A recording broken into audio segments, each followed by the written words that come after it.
আমরা রয়েছি সাসকাচুয়ান প্রদেশ, Canada Saskatchewan প্রদেশের একটা ক্ষেতের পাশে।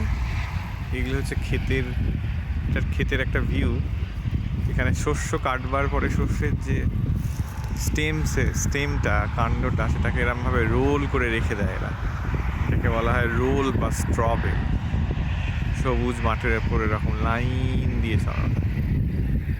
আর দূরে দেখা যাচ্ছে লাইভ স্টক, কিছু গরু ঘুরে বেড়াচ্ছে, আবার কিছু স্ট্রবেল রোল করা রয়েছে। আর সামনে এগুলো শস্য শুকিয়ে গেছে কাটার পরে, যতটুকু যা বাকি ছিল শুধু মাঠ।